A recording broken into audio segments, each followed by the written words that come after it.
Shalom, bien-aimés. Je m'appelle Edith Gay.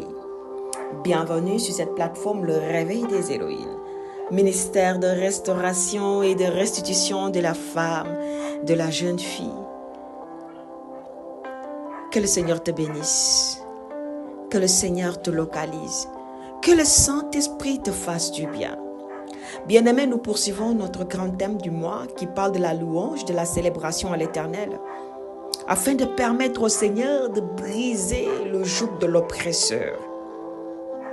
Je t'invite à aller écouter les messages du lundi et mardi si tu n'as pas encore fait cela. Aujourd'hui, notre thème du jour consiste à parler de la capacité de la louange à convertir les situations humiliantes en élévation. Les situations humiliantes en élévation.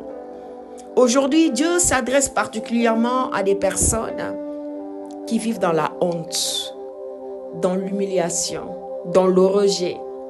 Des personnes qui ont vécu des situations qui les ont rabaissées. Des personnes qui sont passées par des situations qui les ont réellement plaquées à terre. Elles se sentent pointées du doigt, stigmatisées, humiliées. Elles n'arrivent plus à relever la tête parce que ce qui se passe dans ta vie, tu n'aimes pas voir ça. D'autres, c'est parce que tu ne travailles pas, tu n'apportes pas de l'argent à la maison, donc tu n'es pas considéré. D'autres, c'est parce que tu ne te sens pas au top physiquement, donc tu n'es pas considéré. D'autres, c'est parce que ton apparence, tu as l'impression d'être limité à cause de ton apparence. C'est une humiliation pour toi, dans ton amour propre. Si tu n'arrives pas à comprendre la merveilleuse créature de Dieu que tu es. D'autres, c'est parce que ton mari, ton épouse t'a trompé. Et tout le monde le sait. Et tu te sens humilié, rabaissé. D'autres, c'est des trahisons. N'importe quelle situation peut venir t'humilier, peut venir attirer vraiment toutes sortes de mots sur toi. Quand les gens te regardent, ils ne vont pas dire « Ah, j'ai pitié d'elle, j'ai pitié de lui ». D'autres vont se moquer. « Ah, c'est bien fait pour elle, c'est bien fait pour lui ». D'autres vont dire « Ah, j'ai pitié quand même de lui, mais oh. » Donc du coup, tu as même honte de sortir de la maison. Tu as honte de te faire voir. Tu as honte de parler parce que tu n'as pas le verbe d'après toi. Et tu te sens rabaissé, petit.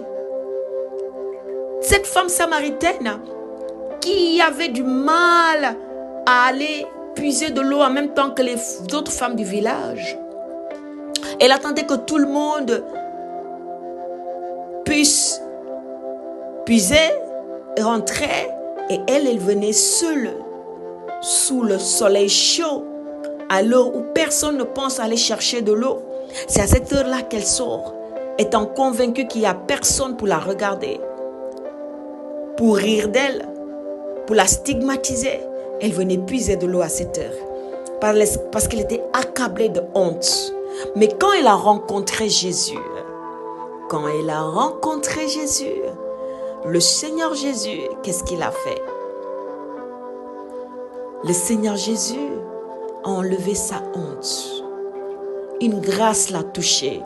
Une onction puissante l'a localisée. Et elle qui fuyait les gens du village, qui ne voulait pas qu'on la voie, qui faisait des choses en cachette, elle est partie se montrer publiquement. Elle a appelé tout le monde pour dire « Venez, voyez ». Elle a commencé à prêcher, à évangéliser. Tout simplement parce qu'elle a rencontré le prince de paix. Elle a rencontré le Seigneur des Seigneurs. Celui qui est capable de briser le joug de l'oppresseur. Qui est capable d'enlever tout lien de honte et d'humiliation. La louange a la capacité de convertir les situations humiliantes en élévation. Le psaume 34, 5 ou 6 dit ceci. Quand on tourne les regards On est rayonnant. Quand on tourne les regards vers lui, on est rayonnant de joie.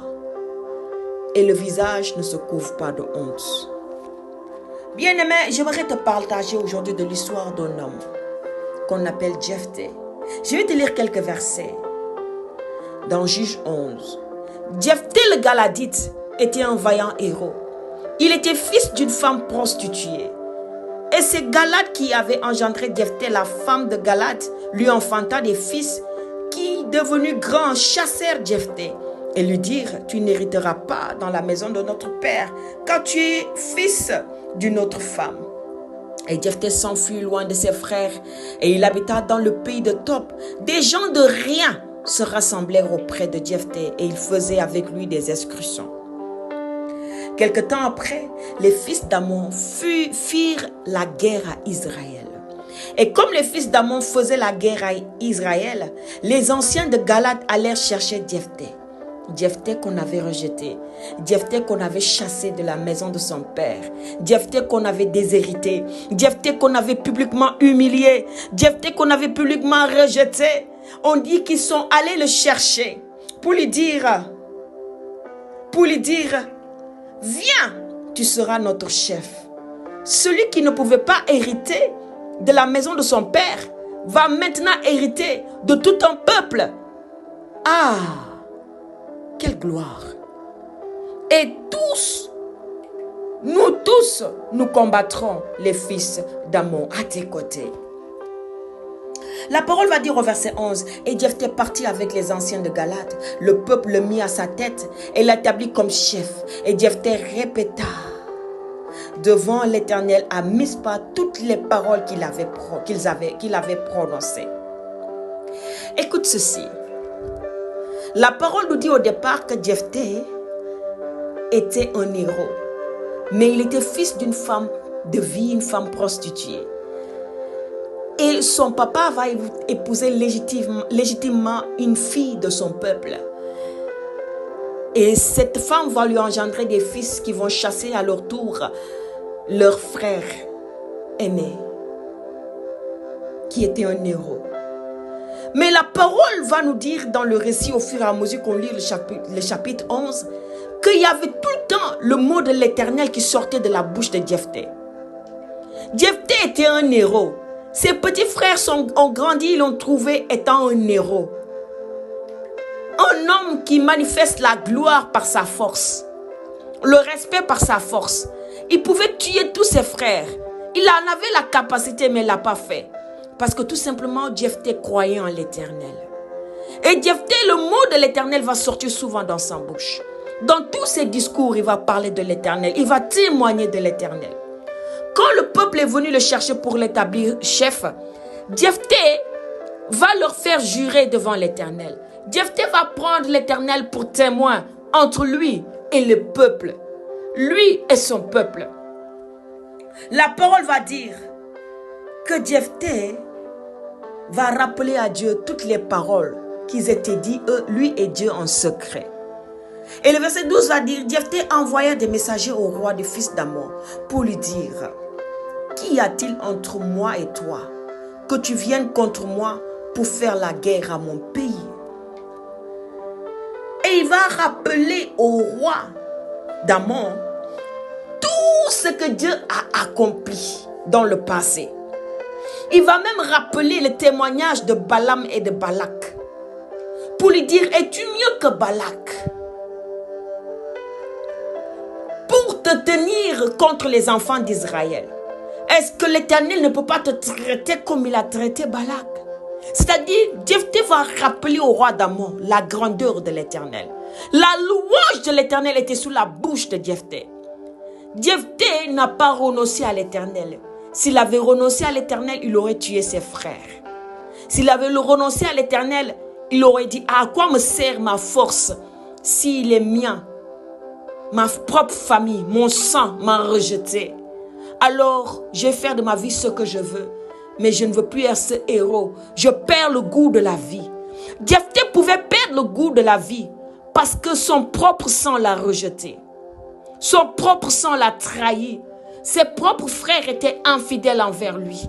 Lui qui était plus grand, n'a pas reçu le respect qu'il lui devait, qui lui revenait de droit. Il avait perdu un droit sur ses frères, dans sa propre maison. Mais regarde, Jephthé a continué à manifester, à marquer son témoignage par son héroïsme.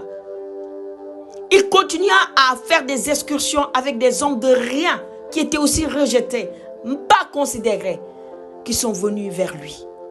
Et ils ont formé une armée solide, une armée soutenue par le bras de l'Éternel. La parole de Dieu dit que maintenant, au verset 23, et maintenant que l'Éternel, le Dieu d'Israël, a chassé les Amoréens devant son peuple d'Israël, est-ce toi, roi d'Amon, qui aurait la possession de leur pays?